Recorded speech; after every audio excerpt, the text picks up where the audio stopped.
Alright, so I'm Dane Schneider. I released a book a couple years ago with one of my favorite local artists, Carrie O'Halloran. It's called These Are the Words That I Say from the Drain. And we did 60 poems and 60 of her paintings. She did a painting kind of interpreting each poem, abstract painting, full color paintings. A cheap plug, I'll have that for sale if anybody's interested. $7 cheaper than Amazon for the hardcover and the paperback. And if you buy it here, I'll throw a few bucks in the jar there.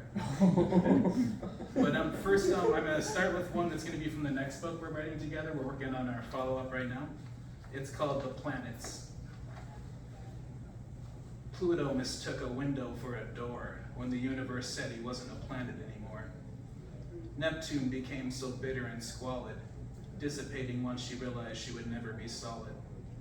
Uranus can no longer take being the butt of every joke. In fact, the last line was likely the one that made him croak. Saturn fell for Jupiter, even offering her a ring. But the gesture threw off their rotation before celestial choirs could sing. Mars and Venus formed an alliance, joining together to wrong the Earth, who was surprisingly eager to surrender all life to sit front row at the rebirth, which Mercury had almost managed to evade while traveling in retrograde. But the sun was getting a bit too tired, and she decided to pull the shade.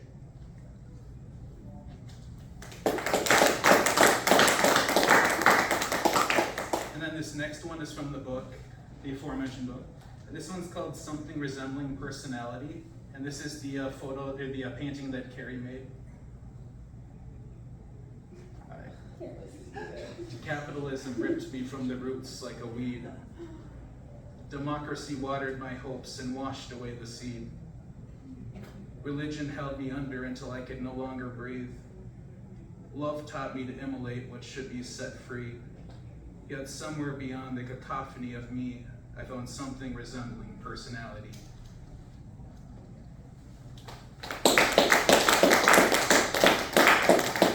And this next one's called Every 65 Minutes, which is in reference to the suicide rates of American veterans, one every 65 minutes. His mother was still in the process of scrubbing him off the wall when 3 days after it happened, she finally received the call that he made it to the top of their waiting list. She could only drop the phone as her heart made a fist, for he had just come back only to fight in a second war, and this one was the kind that you don't enlist for. At first, just his dreams were drafted, but eventually the barrier had been grafted, until he felt so full of shame with no one to say he wasn't to blame, for those who taught him to burn never helped him extinguish the flame.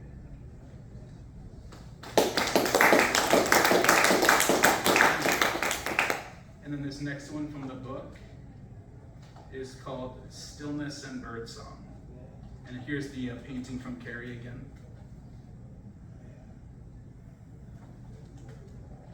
If I woke up beside you, I would notice the birds. Drowned out by traffic, both mental and municipal, I rarely notice the birds. If I woke up beside you, time wouldn't notice us and we wouldn't notice time. She may even forget to pass as we lay there enveloped in stillness and birdsong. But tomorrow I will wake up alone. I'll keep the blinds closed, and I may even curse the birds.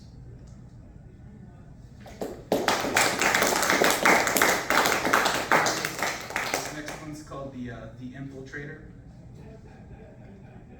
Whoever snuck through the ventilation duct, infiltrating the security of my mind's control truck, labeling every lever to read only self-destruct and pouring soda on the consoles till all the buttons were stuck.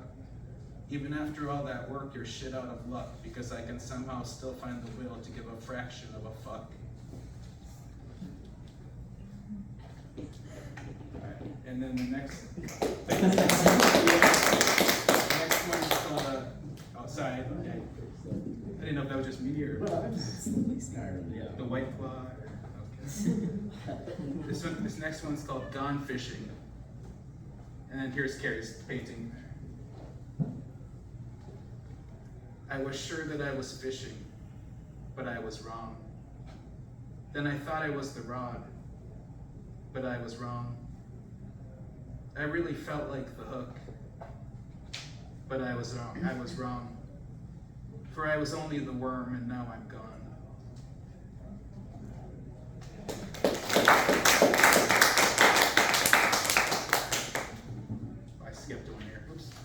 then the next one's called The Caterpillar's Curse. If the caterpillars somehow knew they wouldn't last a week once their wings grew, would they still direct their gaze to the sky when becoming a butterfly is a sentence to die? And what if their predictions happen to be off? Could you imagine spending your final days as a moth? This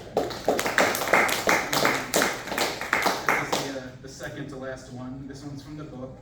It's called The Song of Surrender, and here's Carrie's painting. One of my favorite ones she did for the book there. Okay. Well, the Song of Surrender sounds so sweet. To sing it would lift you straight up off your feet, and the music won't end until after your final breath, because the Song of Surrender only plays in the key of death. Sometimes I hear it faintly like it's tuning its instruments to me, but I somehow decline the offer to duet, knowing I can still find my own symphony. And then, the final one here, If We Trade in Our Wings. The future and the past formed a pact to subtract the barrier around my signal's carrier. So I've redacted my hopes and retracted the scope of my ambition, assuming the position and surrendering the rendering of my dreams to forces unseen, because I never remember them anyway.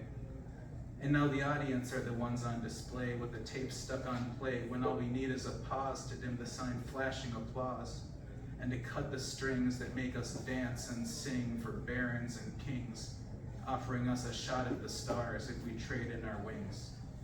Thank you.